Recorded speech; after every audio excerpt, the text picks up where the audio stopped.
Chapitre à un cri dans la nuit, le vent hurlait à travers les banlieues tranquilles de New Haven, une ville où le passé et l'avenir se rencontraient maladroitement dans un mélange de traditions rustiques et de technologies modernes. De vieux bâtiments en pierre se dressaient à côté des bars illuminés au néon, tandis que les routes poussiéreuses transportaient à la fois des motos anciennes et des voitures volantes élégantes. C'était le genre d'endroit où rien de vraiment excitant ne se passait, où les commérages étaient la plus grande forme de divertissement et où les étrangers étaient vus avec suspicion à moins qu'ils n'aient une bonne raison d'être là. Grayson avait vécu dans Nouvelle Haven depuis 5 ans, depuis qu'il avait quitté le noyau galactique à la recherche de quelque chose de plus calme, de moins compliqué. Il avait été ingénieur de vaisseaux spatiaux, travaillant sur des vaisseaux de haute mer, des cuirassés et même des croiseurs privés appartenant à des élites corporatives. Il avait vu le cœur de la galaxie, la richesse des mondes centraux et l'anarchie des colonies extérieures, et il avait failli mourir trop de fois, pirates, sabotage corporatif, panne de vaisseau dans le vide. Il avait tout vécu, alors il est parti. Il a pris ses maigres économies et s'est installé dans un endroit où personne ne se souciait des vaisseaux de guerre ou de la politique interstellaire. Il trouva un emploi comme mécanicien au Transit Hub local, réparant tout, des motos flottantes aux transporteurs de fret, et pour la plupart, il avait trouvé la paix. Ses journées étaient remplies du bourdonnement des moteurs, de l'odeur de l'huile et du métal, et du travail simple et honnête de réparer des machines. Plus de danger, plus de fuite. Mais cette nuit-là, quelque chose changea. Cela commença par un son à peine audible au-dessus du bruissement des arbres et du bourdonnement lointain des éoliennes qui alimentaient la périphérie de la ville, un gémissement brut et désespéré. Ethan s'arrêta en rentrant chez lui depuis le magasin, ses bottes crissant sur le chemin de gravier. Il fronça les sourcils en écoutant attentivement. Là, c'était de nouveau un cri doux et pitoyable venant des ombres près de la ferme du vieux Barrett. La ferme de Barrett. Pendant une seconde Ethan hésita. Barrett était l'une des rares personnes en ville qui le détestait activement, l'appelant un extraterrestre sans respect pour les bonnes vieilles valeurs terriennes.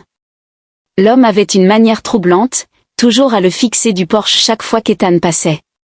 Barrett possédait une ferme de taille décente à la périphérie de la ville. Mais au lieu de culture ou de bétail, il s'occupait principalement de récupération dans le commerce interplanétaire, ramassant tout ce qu'il pouvait trouver en technologie extraterrestre et le vendant à des collectionneurs. Ethan s'apprêtait à continuer à marcher quand il entendit à nouveau le cri. Plus fort, rempli de douleur, ce n'était pas un animal, c'était quelqu'un qui implorait. Il se retourna brusquement et se dirigea vers le son, suivant le sentier le long de la clôture jusqu'à atteindre l'arrière de la propriété de Barrett. Le vent portait l'odeur de métal rouillé et de terre humide, et en s'approchant, il vit un petit structure à peine illuminée par les lumières de sécurité vacillantes montées sur la grange. C'était une niche, mais au lieu d'un chien, quelqu'un était à l'intérieur. La respiration d'Ethan se coupa alors qu'il s'approchait, son ventre se tordant à la vue. Une fille, non, pas humaine. Sa forme était voûtée, ses membres tremblant alors qu'elle se pressait contre les murs en bois de la niche, comme si elle essayait de se faire plus petite. Des chaînes rattachaient ses poignets à un piquet enfoncé dans le sol. Sa peau était bleu foncé, marquée de contusions et de saleté, et ses yeux, grands et dorés, étaient remplis de peur. Fixée sur lui alors qu'il s'approchait, elle se recula en se pressant dans le coin de l'espace exigu. Sa respiration était courte et paniquée, et elle laissa échapper un autre petit « ou », comme si elle s'attendait à ce qu'il lui fasse du mal. Les poings d'Ethan se serrèrent. Ce n'était pas normal, ce n'était pas juste un animal de compagnie extraterrestre ou une marchandise commerciale, elle était consciente, une personne, et quelqu'un l'avait enchaînée comme un animal. Il s'avança, sa voix basse et prudente, « Et, ça va ?» Elle ne répondit pas, elle le regarda simplement, les yeux écarquillés, son corps tremblant. Ethan s'accroupit légèrement. Gardant ses mains visibles « Je ne vais pas te faire de mal. » Toujours pas de réponse. Le vent hurlait à nouveau et il pouvait entendre le faible bruit de pas venant de la maison principale. Son temps était compté. Ethan prit une décision, il se déplaça rapidement pour saisir la chaîne qui la liait au pieu. Elle tressaillit violemment mais ne résista pas lorsqu'il saisit les maillons de métal rouillé et les détacha d'un coup sec. Le collier autour de son cou était toujours là, mais au moins elle n'était plus ancrée au sol comme un animal. « Allez », insista-t-il, sa voix ferme. Mais papa méchamment nous devons y aller un instant. Elle le regarda comme si elle ne comprenait pas ce qu'il disait puis enfin elle bougea, ses membres étaient faibles, ses pas instables mais elle sortit du chenil sale, ses yeux dorés scrutant les alentours comme si elle s'attendait à un piège. Ethan vit la façon dont ses mains tremblaient, la façon dont elle grimaçait à chaque mouvement. Elle y était restée un moment. Sa colère s'enflamma, mais il la refoula, ce n'était pas le moment. Il retira sa veste, la drapant sur ses épaules frêles. « Peux-tu marcher ?» Elle déglutit. Dury fit un hochement de tête à peine perceptible. « Bien, reste près de moi. » Ethan prit son poignet doucement, prudemment, et la conduisit loin de la ferme derrière eux. Les lumières de la maison de Barrett s'allumèrent, il était temps de se dépêcher pour l'évasion. Ethan ne s'arrêta pas de bouger jusqu'à ce qu'il soit loin de la propriété, traversant les champs vides derrière la ville.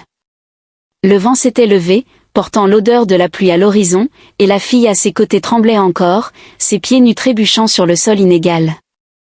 Ethan ralentit, se tournant pour vérifier si elle allait bien. Haletante, clairement épuisée, son corps frêle à peine capable de se maintenir debout. Ethan jura entre ses dents.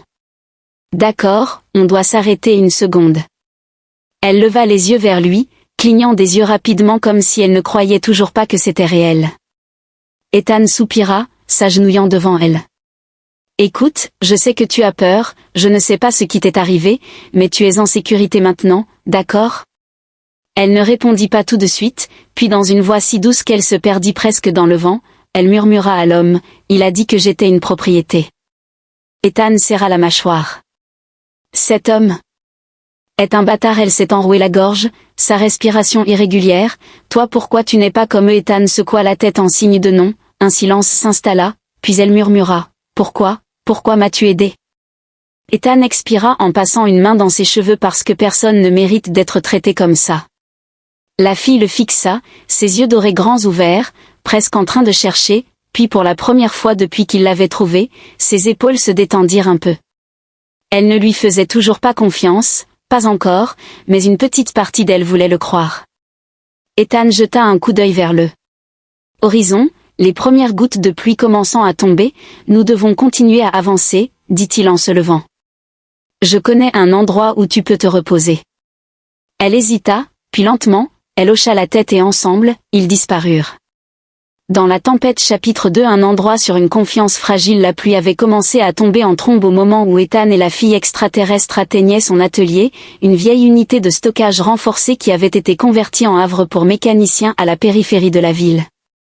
Ce n'était pas du tout luxueux, mais il avait tout ce dont il avait besoin, des outils, des pièces de rechange, un petit espace de vie caché à l'arrière et surtout de l'intimité. Ethan tapa le code de sécurité sur le clavier et la lourde porte en acier glissa avec un doux sifflement mécanique. Il conduisit la fille à l'intérieur, allumant les lumières au plafond. L'espace était encombré de OV BIC à moitié réparés, de drones démontés et de moniteurs de diagnostic clignotant avec des données, mais il était chaud et sec. La fille hésita à l'entrée, ses yeux dorés scrutant les lieux comme si elle attendait qu'un piège se déclenche. Ethan se tourna vers elle, sa voix plus douce que d'habitude. « C'est bon, personne ne va te faire de mal ici. » Elle ne répondit pas. Au lieu de cela elle resta la tremper, tremblante en silence. Ethan soupira en PA. Sans une main dans ses cheveux mouillés. « D'accord, laissons te sécher d'abord. » Il prit une serviette propre sur une étagère voisine et la lui tendit. Elle la fixa du regard puis très lentement elle tendit ses doigts fins effleurant le tissu avant de finalement la prendre de ses mains. Ethan observa alors qu'elle pressait soigneusement la serviette contre son visage, essuyant la pluie et la saleté. S'accrochait encore à sa peau, elle se déplaçait prudemment, sa posture toujours tendue et défensive, comme si elle s'attendait à ce qu'il change soudainement d'avis sur le fait de l'aider. Sa méfiance était évidente, mais Ethan ne lui en voulait pas. Quoi qu'il lui soit arrivé avant qu'il ne la trouve, cela avait laissé des cicatrices bien plus profondes que celles visibles sur sa peau. Il expira en secouant la tête. « Tu as faim ?» À ces mots, elle se figea en plein mouvement. Ethan remarqua immédiatement la réaction. Sa prise sur la serviette se resserra, ses épaules se raidirent, et pendant une brève seconde, ses yeux s'illuminèrent de quelque chose. Brut, quelque chose de presque comme la peur. Ethan maudit intérieurement, bien sûr qu'elle avait faim, elle avait été enfermée dans une niche, traitée comme un animal, qui savait depuis combien de temps elle n'avait pas mangé un vrai repas sans attendre de réponse. Ethan se dirigea vers la petite cuisine de fortune dans le coin de son atelier. Ce n'était pas grand-chose, juste un vieux poêle, quelques armoires et une unité de stockage remplie de fournitures de base, mais ça ferait l'affaire. Il sortit un pack de nutriments, le genre conçu pour les voyageurs de longue distance qui avaient besoin d'un repas équilibré sans le tracas de cuisiner. Il déchira le seau, prit une assiette et déposa une portion devant elle. Elle ne bougea pas, ne l'attrapa pas, se contenta de fixer la nourriture avec une expression étrange et indéchiffrable. Ethan fronça les sourcils. Ce n'est pas empoisonné, c'est ça qui t'inquiète? La fille cligna des yeux, puis dans un murmure à peine audible, elle dit qu'il laissait de la nourriture dehors, mais seulement après des jours de faim, seulement après qu'elle ait supplié. L'estomac d'Ethan se tordit. Ce salaud, elle avait été affamée intentionnellement, forcée de se sentir complètement impuissante, forcée de supplier pour les besoins humains les plus basiques. Besoin de nourriture. Ethan sentait la colère bouillonner sous sa peau, mais il la maîtrisait, ce n'était pas le moment. Tu n'as pas besoin de mendier ici, dit-il d'une voix ferme mais calme, tu manges quand tu as faim, sans condition, sans astuce. Elle hésita puis prudemment, elle tendit ses doigts tremblants pour saisir un morceau de nourriture qu'elle porta à ses lèvres comme si elle s'attendait à quelque chose de terrible, comme si son corps avait oublié ce que le goût de la gentillesse était.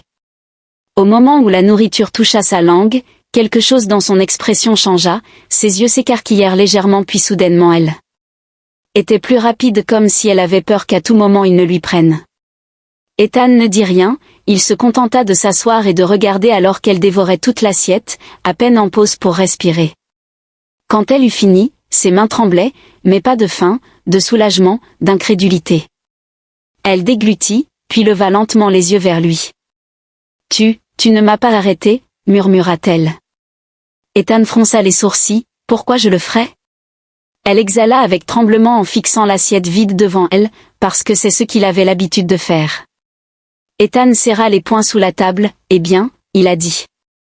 Silencieusement, elle ne te touchera plus jamais pendant un long moment, elle le fixa comme si elle essayait de décider si elle pouvait croire ses mots ou non, puis après ce qui sembla une éternité, elle hocha la tête, juste un petit hochement, mais c'était suffisant pour l'instant. La première nuit de liberté après qu'elle ait mangé, Ethan la conduisit au petit lit de camp au fond de l'atelier.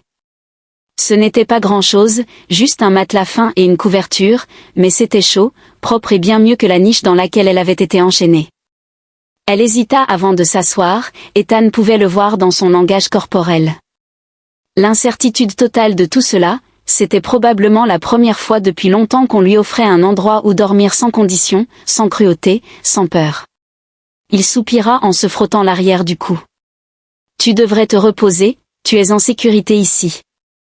Je serai dans la pièce à côté si tu as besoin de quoi que ce soit.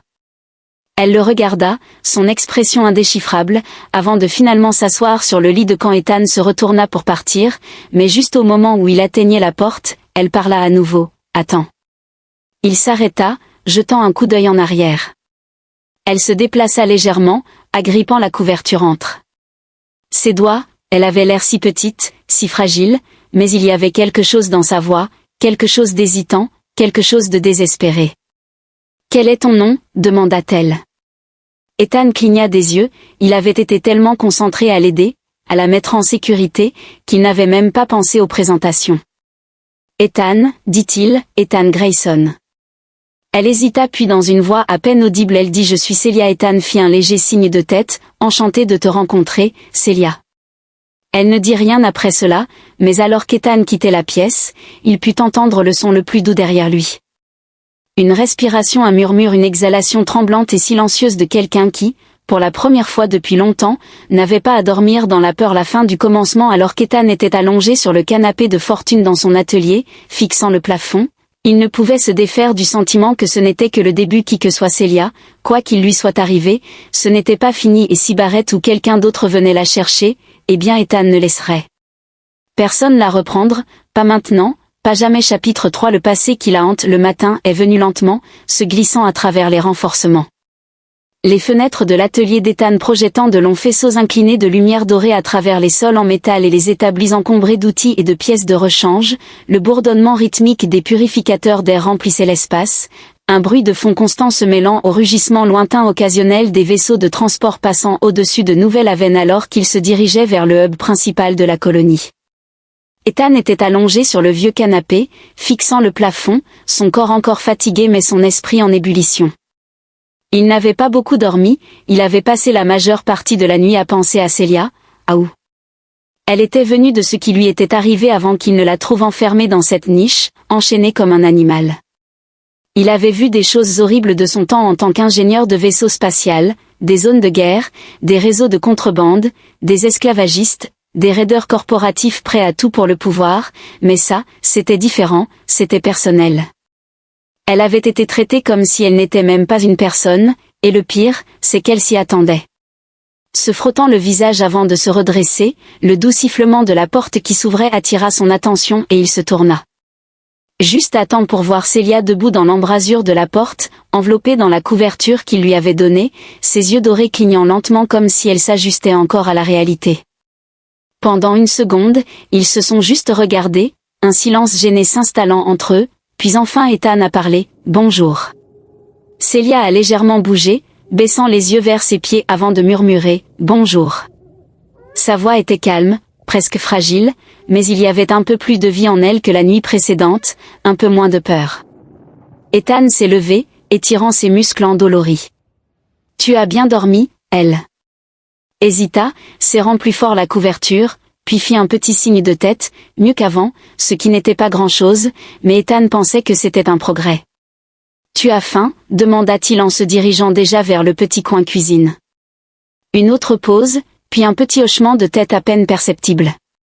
Oui, Ethan ne manqua pas de remarquer la façon dont sa posture se raidit lorsqu'elle l'admit, comme si une partie d'elle croyait encore qu'il y aurait un piège, une condition attachée à l'offre de nourriture. Il n'y en aurait pas ici. Ethan prit un autre paquet de nutriments, le chauffant dans le petit robot culinaire, ce n'était pas chic mais c'était de la vraie nourriture et en ce moment c'était la seule chose qui comptait. Il posa l'assiette devant elle en reculant pour lui donner un peu d'espace. Pendant un moment Celia ne faisait que le fixer, ses doigts tremblant légèrement comme si elle n'était toujours pas sûre d'être autorisée à manger ou non, puis prudemment, elle prit la fourchette et en coupa une petite bouchée. Ethan regardait alors qu'elle mâchait lentement, son corps toujours tendu comme si elle attendait que quelque chose tourne mal, mais quand rien ne se produisit, quand il ne lui prit pas l'assiette ou ne lui dit pas qu'elle devait mériter son repas, elle enfin s'est laissé manger correctement, son appétit surpassant sa prudence. Ethan s'appuya contre le comptoir, les bras croisés, l'observant attentivement. Elle était encore trop mince, sa peau portait encore les plus légers bleus de son temps de captivité, mais il y avait quelque chose de différent chez elle maintenant. Elle ne tremblait plus, elle n'était plus recroquevillée de peur, et c'était un bon début. Quand elle eut fini de manger, elle reposa la fourchette, ses doigts jouant contre le bord de l'assiette, puis sans le regarder, elle dit doucement, « Merci ». Ethan haussait les épaules, « Tu n'as pas à ». Pour me remercier de la simple décence humaine, les mains de Celia se serrèrent sur l'assiette, ce n'est pas basique partout. Ethan savait cela trop bien et ça le rendait malade. Il exhala lentement en passant une main dans ses cheveux. « Tu veux me dire ce qui t'est arrivé ?» Celia se figea, retenant son souffle pendant longtemps. Elle ne dit rien, puis enfin, d'une voix à peine audible, elle dit « Je ne sais pas si je peux. » Ethan hocha la tête, « C'est bon, tu n'es pas obligée de le faire, pas tant que tu n'es pas prête. » Elle le regarda, puis ses yeux dorés se remplirent de quelque chose qu'il ne pouvait pas. À ses places quelque chose comme du soulagement, quelque chose comme la peur, quelque chose comme une sorte d'espoir fragile, des souvenirs dans l'obscurité. Le reste de la matinée passa en silence. Celia s'assit près de l'établi, regardant Ethan suivre sa routine habituelle en vérifiant diagnostic, réparation d'une bobine de moteur endommagée, bricolage d'un ancien régulateur de plasma. Elle ne parlait pas beaucoup, mais elle observait tout, ses yeux dorés scintillant d'une curiosité silencieuse. Ce n'est que plus tard, lorsque le soleil commençait à se coucher, qu'elle reprit enfin la parole. « Je ne suis pas née le. » Cette planète. Ethan fit un temps d'arrêt en posant sa clé à molette, pensant que c'était le cas. Celia avala difficilement, enroulant ses bras autour d'elle-même. « J'ai été prise il y a longtemps, mon peuple, nous n'avons pas de colonie, nous ne nous étendons pas au-delà de notre monde d'origine, nous n'en avons jamais eu besoin. » Ethan s'appuya contre l'établi en écoutant, « Mais quelqu'un m'a prise.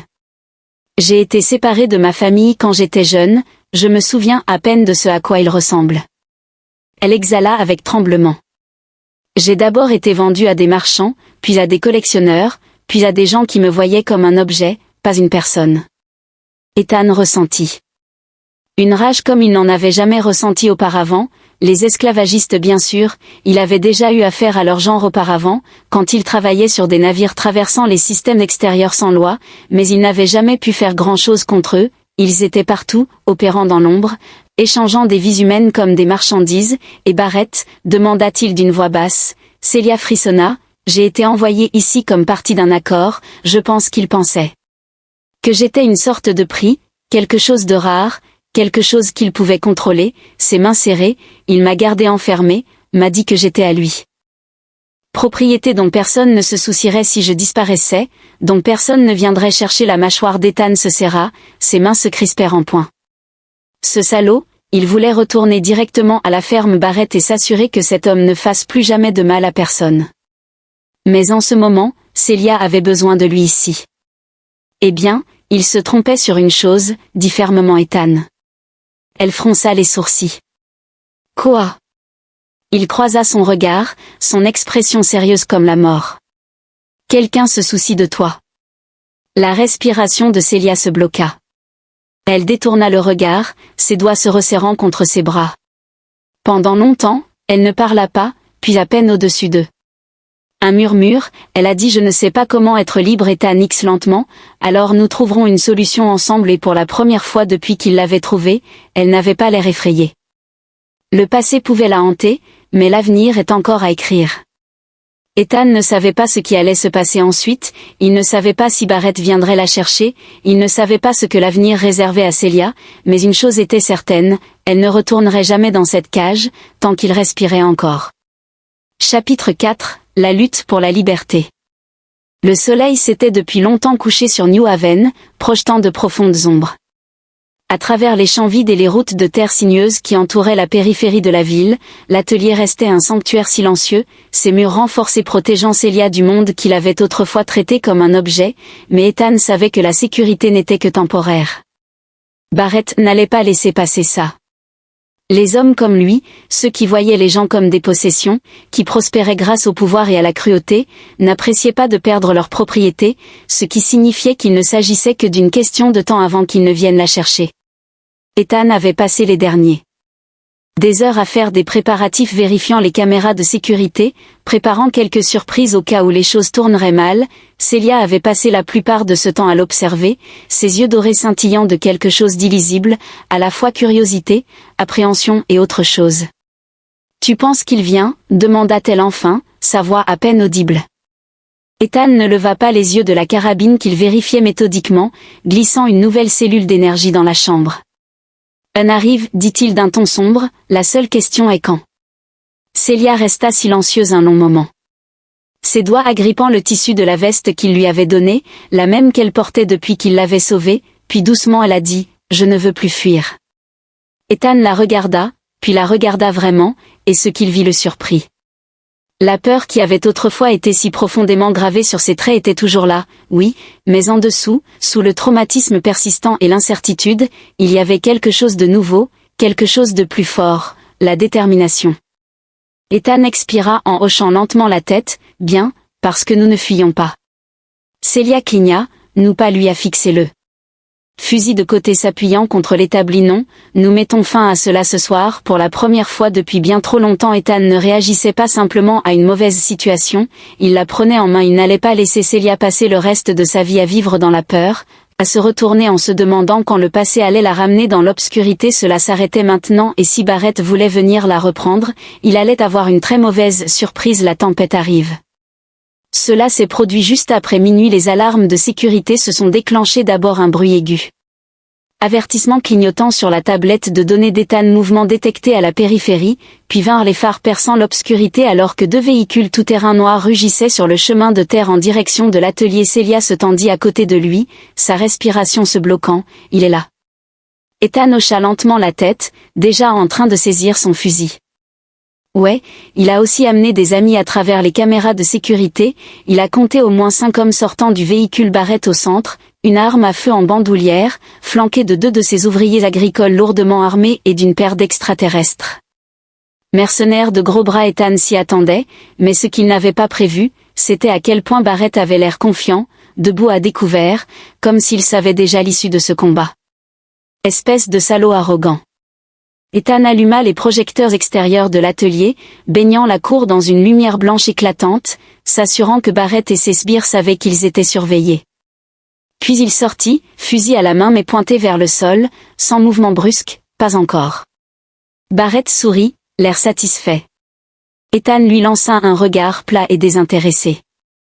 Barrett, l'homme plus âgé, fit un pas lent en avant, le gravier crissant sous ses bottes.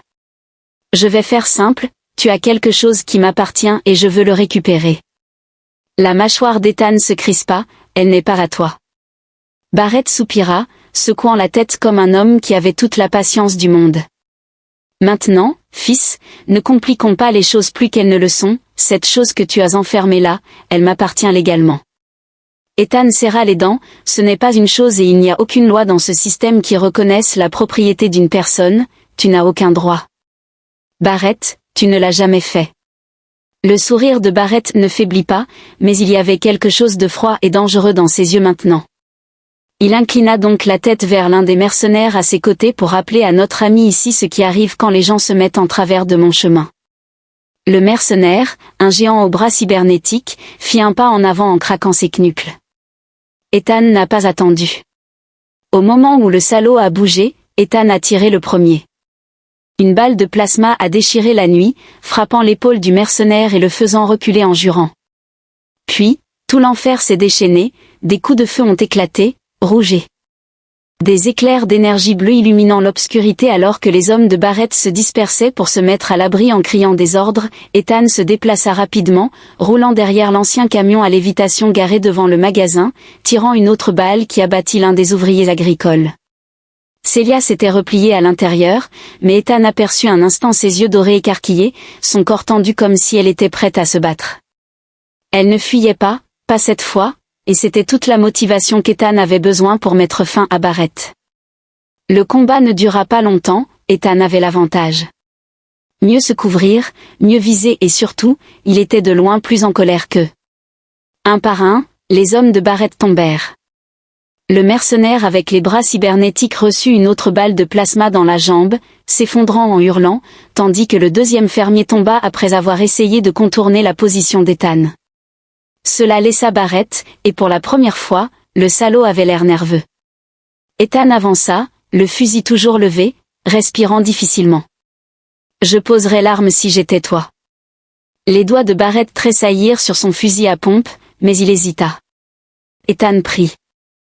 Un pas de plus, tu es en infériorité numérique, en infériorité de feu, et si tu oses regarder Celia de travers, je m'assurerai que tu ne quittes pas cet endroit debout. Barrett avala, puis après un long moment tendu, il laissa tomber le fusil de chasse qui frappa le sol avec un bruit sourd. Le vieil homme leva lentement les mains, sa bouche se tordant en quelque chose de laid. Tu penses que c'est fini, siffla-t-il. Tu penses qu'elle est en sécurité juste parce que tu as gagné ce soir? Ethan fit un pas en avant, sa voix basse, calme et mortelle. Non, mais je sais une chose. Barrett plissa les yeux. Laquelle? Ethan sourit. Tu es.